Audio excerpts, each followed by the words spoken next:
Wacha niulize wewe mama wa Embu hivyo. Mtu anakuja kutoka mbali anakuja kukuambia kwa hapa, ati mtoto yako ya Embu hapa ni mbaya. Tupige huyu. Alafu tungoje mwenye atazaliwa atakuja kuwa naibu wa rais. Kama vile huyu jamaa alisema, wewe utakamua ng'ombe, utachukua maziwa ya ng'ombe ambaye amezaa, ama unangojea ng'ombe mwenye bado anatafutiwa mimba. Si unachukua maziwa ya mwenye amezaa?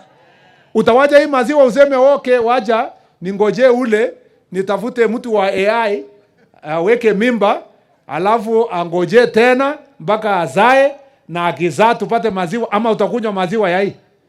Si Kindiki ndio mtoto wenu hapa saa hizi ako na ndama hapa, ako na maziwa. Sasa ule anapiga Kindiki, na vile alikuwa ofisi Kindiki alimsaidia. Hata mimi nashangaa nyinyi watu wa Mount Kenya. Kwani huyu Kindiki si mimi nasikia ni mtu ya hapa? Ama ni wa kwingine? Ni kijana ya hapa? So let us support him. Na ako miaka sawa, ndio ameingia 250 something.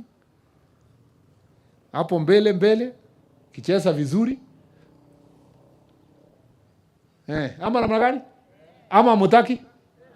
So mnajua watu wengine wanataka tukicheza na yeye vizuri namna hiyo, anaenda kuwa mtu mwenye atatuongoza huko mbele. So I want you to work together. I want us to work together to make sure that we move our country forward.